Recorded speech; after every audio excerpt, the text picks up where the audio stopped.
this is Port Ormos. Now where could Dip... Is that Paimon I hear? Huh? Oh, it's been a while. How are you doing? Dunyarzad! It's been so long since we've seen you! I'm doing well.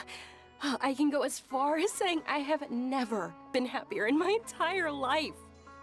I don't know if you've heard, but Elazar has completely disappeared, and all the patients have recovered. You kidding? Knowing them and the connections they've got, I'm sure they've heard about it. Yeah! That's right. My lady is feeling better now, so I'm accompanying her for a walk. Why do you still call me that, Dia? You've already informed my father of your resignation. I guess I'm just used to calling you my lady. Old habits die hard. Resignation? You mean you're quitting? Yeah, I might start losing my edge if I keep being a bodyguard for the Homayanis. You know that my parents and I are fond of you, and that we appreciate you very much. It wouldn't be a problem if you wish to continue to be our bodyguard. I'm not a woman that's easily persuaded. You should know that by now, my lady. When I took this job, I had already decided that I'd quit as soon as you'd recovered. It's time for me to get back out there and chase that horizon. So what are you gonna do now if you're not gonna be a bodyguard anymore? I want to take a risky job and put my body to the test again. Huh? But we literally just finished one of the most dangerous jobs ever! Are you getting bored already? I know. If I hadn't joined in that plan with you, I wouldn't have come up with this idea. I guess I still get fired up by that feeling of going all out in a fight. It made me realize that I'm still a mercenary through and through. Life is short, and I'm happy that I got to be a part of that operation. But the whole thing also made me realize that there are still many problems in Sumeru. And as a desert dweller, I'm still not completely ready to settle down on this side of the wall. Well, I remember a friend had someone bring you a message. You mean I'll hate them? I didn't expect him to still remember that. I thought he was joking. We just came from talking with Alhaitham at the Academia. Did he tell you that he suggested that I come work at the Academia? What? I heard that Azar and his cronies fell from power, and Alhaitham told me that now was a good time to find a job in the Academia, but only if I wanted to. Whoa. Paimon can't see you being anything other than a mercenary. Me neither. But I think Dia would look great dressed up as a scholar. Ugh, forget about it. I wouldn't last 10 seconds in there. Alhaitham probably just liked the way I worked and knew I'm good in a fight, so he suggested I find some work in the Academia. But you know, if you take him up on the offer, Sino might actually agree and let you become a Matra. Because you're super amazing! The Matra have all the talent they need as long as they have Sino. I prefer to be free to live however I choose. In fact, I chose this job from the very start because I knew it'd be right up my alley. Even if being a mercenary means facing all kinds of danger. A lion has to return to the wild sooner or later. If anything, being your bodyguard has been unfamiliar territory for me. I don't want to see you go, but I'll respect your decision. I'm glad to hear you say that. Come on, no need for the sad face. It's not like we'll never meet again. Once the whole Dendro Archon thing is settled, everything in Sumeru will take a turn for the better. That makes me happy too. But a peaceful society will probably mean less demand for mercenaries like me. Before long, we'll be a dying breed. So I'd better get to work while I still can. Huh? But wait a second! You make it sound like you're leaving now! Well, no, not yet at least. I promised my lady I'd stick around until next week. So, have you been in Port Ormos this entire time? We were wondering if you had received a letter from Nilu. Oh, did Nilu write to us? She heard that you were seen in Port Ormos, so she sent the letter here. Huh. It was probably sent to the inn that we're staying at.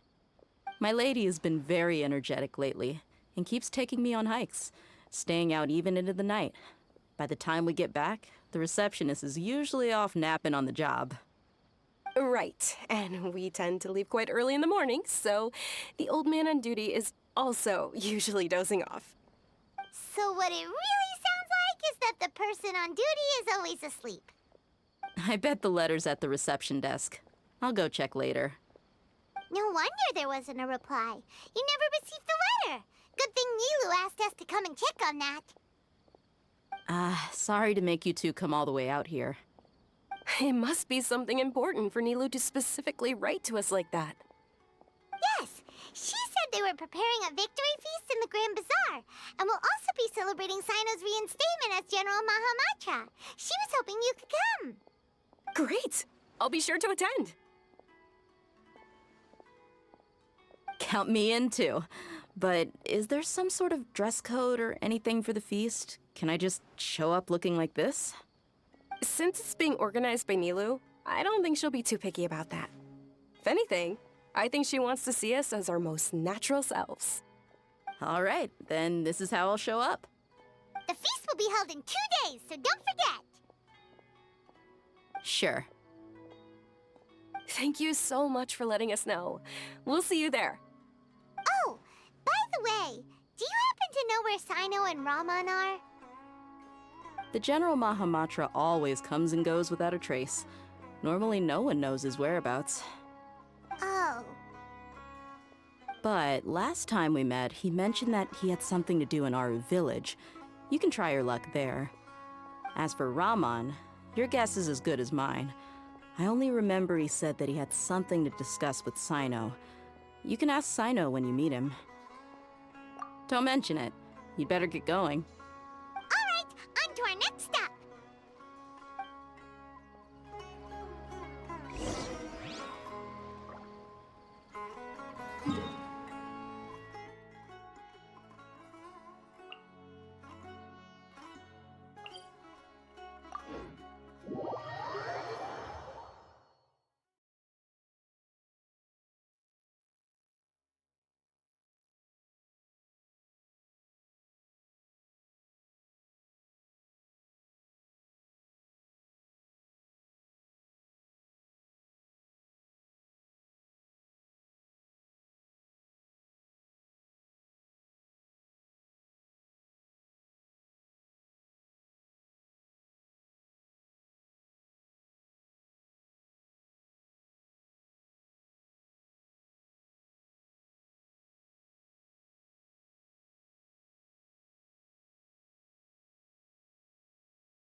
It's been a while since we last visited Aru village.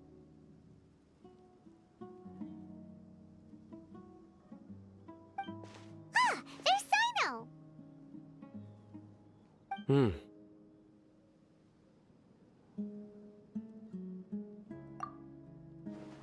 What brings you here?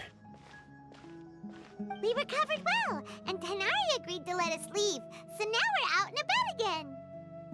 It seems Gandharvaville's medical treatment is still as good as ever. And Tanari is recovering well, too. That's good to hear. Yeah, you're the one who brought us to him when we lost consciousness, right? Thanks for that. You're welcome. Tainari has excellent medical skills, and Kale is quite attentive. It was the best place for you. But why are you just standing here like a dead tree? I'm meeting some people. Oh, you mean Candace? I've already talked with Candace and the village chief. They're still at the usual place. You can go there if you'd like to see them. But you know one of the people I'm meeting as well. Oh, by King Deshret's blessing, my friend suddenly appears in the desert. Don't tell me you've run into trouble and need us to help now. Raman! And, Sataria? Oh, you know me? Oh, well, you're pretty famous in the academia. Don't worry, these are our friends. No need to be so guarded. I see. I'm doing well. Many good things have happened recently. Same here. Really, I feel that my whole life has started to shine after suddenly finding a new direction. Oh, tell us everything. Yeah, you go ahead. Alright, well, I suppose I should start by saying I've decided to leave the academia. What? It's not that I've given up on being a scholar. Instead, you could say I've found a new identity. I will no longer pursue research like a typical scholar, but I have not completely given up on my relationship to knowledge either. I can see what you're saying now. What do you mean? I plan to leave the academia and return to teach here in the desert. Wow, so you want to become a teacher? Sataria will return to support education here and teach people from the desert. She can't teach everyone on her own, but there are many of us Eremites all over Sumeru. She came to discuss a collaboration with me and hoped that I could bring her ideas to the Eremites. Yes, it's my hope that the Eremites can help me select a group of smart people with the best aptitude for teaching. I'll teach them, and after they've finished learning from me, they can go educate more people. That is the true meaning of education and the spreading of knowledge. The people of King Deshret suffer from sandstorms, exile, and ignorance. Miss Sataria is more than welcome to come teach here. Her arrival is like a star shining in the desert night. The stars have always guided caravans, thieves, soldiers, and travelers who get lost in the night. They lead those in the dark out of trouble and back to safety. Oh, please, where's all of this coming from? I'm starting to feel a little embarrassed. You deserve these compliments. Mercenaries are accustomed to danger and don't fear death, which is why we recognize extraordinary actions that common people would easily overlook. Sataria's idea will bring much good to many people. At first, I feared it was destined to fail.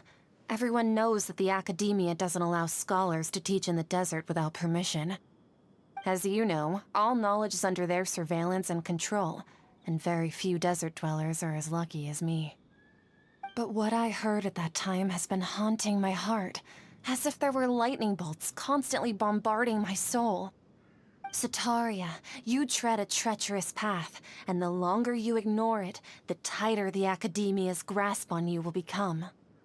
Sataria, why haven't you gone home? Never forget that the desert that belongs to you lies elsewhere.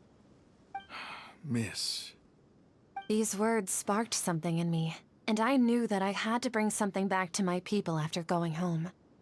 I gathered up the courage to approach the Grand Sage, only to find that he was no longer at the academia. Lord Sino told me that Azar didn't belong there anymore. Azar has received much-needed punishment. Though, if you ask me, it may have been too light. Lord Sino helped me obtain permission to leave the academia for the desert, and accompanied me here to discuss collaboration with members of the Eremites. My plan was able to go smoothly thanks to him and Raman. You're all doing so much for the desert. Aside from that, I also have some other business to discuss with Sino. Lesser Lord Kusanali has allocated many resources to support and develop the desert. I've done some business for her, and part of it required the assistance of the Eremites. I applied for a few batches of educational materials from the academia, and sent them to several groups in the desert, as instructed by Lesser Lord Kusanali. I believe the people will make good use of them. That's exactly what the people here need. Physical books and other related items. If it weren't for Sino and Lesser Lord Kusanali, I'm afraid we'd never be able to get our hands on them. Apart from this, the academia is also recruiting scholars that are willing to teach in the desert. I'll let you and Satarian know as soon as I have any more news. We must be persistent about this, and maintain these resources to ensure long-term effectiveness. This is the first time in hundreds of years we've had a glimmer of hope. I think this may be the turning point for the desert. Remember these words. Here lies our faithful priest, Kasala. His wisdom is a miracle among the people, deserving of high praise and admiration. I hope people with wisdom like that priest will rise again among the desert dwellers. Then we'll once again see the wisdom and glory that once shook the world. Enough about us. Are you here to discuss some business too? No, not at all. We're actually here on behalf of Nilu. Nilu wanted to write to everyone, but she wasn't sure where the letters should be sent, so she asked us to come find everyone personally. A celebration feast will be held in 2 days at the Grand Bazaar. She hopes that all of you will be able to attend. At the feast, we'll also be celebrating Sino's reinstatement as General Mahamatra. Although, judging from your appearance, it seems you've already been reinstated. Paimon thought you would only start working for the Academia after the feast. Celebration? Feast? It's the first I've heard of it. Tighnari was right. He really didn't know. This feast is for you, Sino. Sounds to me like you'll have to be there. It's rare to see that kind of expression from Lord Sino. You must not like feasts very much. No, not really. But I'll go. Well, I still have a lot to handle here. Besides, I need to look after Miss Sataria in the desert, so I'll have to pass. I'm afraid I won't be able to join you. Although, if you'd be so kind, please give a message to Miss Nilu for me. The message is, I'm sorry for how I treated you before, but now I understand the beauty of your dance. It's like a light shining in the sky. You and the art you symbolize are not only beautiful, but also lively and powerful, so much so that it was prohibited. Please keep dancing, and someday, I'll be able to appreciate your art in person. Okay, we've got all that down. Our job here is complete as well. Oh, Sino, remember, party's in 2 days. Make sure you're there. Got it.